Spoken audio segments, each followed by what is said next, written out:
तुलसीदास का जन्म उत्तर प्रदेश के बांदा जिले के राजपुर में संवत 1589 या 1532 ईस्वी में हुआ था। उनके पिता का नाम आत्माराम शुक्ल दुबे और उनकी माता का नाम हुलसी था। तुलसीदास अपने जन्म के समय रोए नहीं थे। वह सभी 32 दांतों के साथ पैदा हुए थे। बचपन में उनका नाम तुलसीराम या राम बोला था। तुलसीदास की पत्नी का नाम बुद्धिमती रत्नावली था। तुलसीदास के पुत्र का नाम तारक था। तुलसीदास को अपनी पत्नी से बहुत लगाव था। वह उससे एक दिन का भी अलगाव सहन नहीं कर सकते थे। एक दिन उनकी पत्नी बिना पति को बताए अपने पिता के घर चली गई। तुलसीदास रात को चुपके से अपने ससुर के घर उनसे मिलने गए। इससे बुद्धिमती में शर्म की भावना पैदा हुई। उसने तुलसीदास से कहा, मेरा शरीर मांस और हड्डियों का एक ढांचा है। यदि मेरे गंदे शरीर की जगह आप भगवान राम के लिए अपने प्यार का आधा भी विकास करेंगे तो आप निश्चित रूप से संसार के सागर को पार करेंगे और अमरता और शाश्वत आनंद प्राप्त करेंगे। ये शब्द तुलसीदास के हृदय को तीर की तरह चुभ गए। वह वहां से एक पल के लिए भी नहीं रुके। उन्होंने घर छोड़ दिया और एक तपस्वी बन गए। उन्होंने तीर्थ के विभिन्न पवित्र स्थानों का दौरा करने में 14 वर्ष बिताए। सुबह नित्य कर्म से लौटते समय तुलसीदास अपने पानी के घड़े में बचे पानी को एक पेड़ की जड़ों में फेंक देते थे, जिस पर एक आत्मा रहती थी। तुलसीदास जी से आत्मा बहुत प्रसन्न हुई। आत्मा ने कहा, हे मनुष्य, मैं तुम्हारी इच्छा पूरी करूंगा।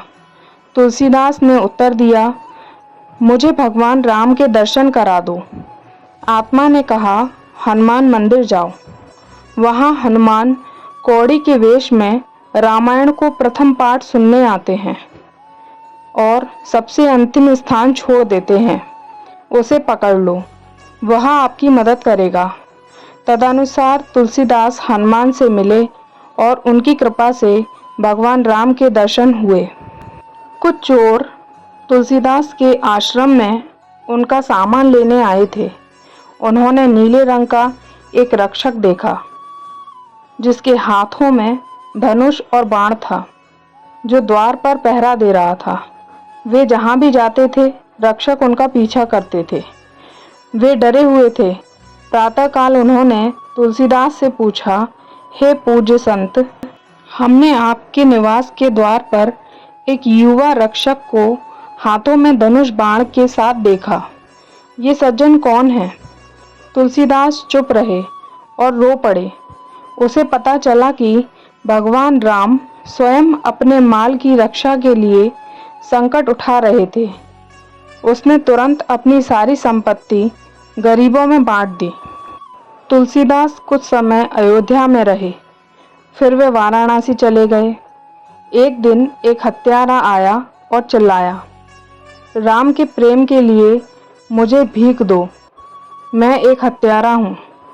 तुलसीदास ने उसे अपने घर बुलाया, उसे पवित्र भोजन दिया जो भगवान को चढ़ाया गया था और घोषित किया कि हत्यारे को शुद्ध किया गया था।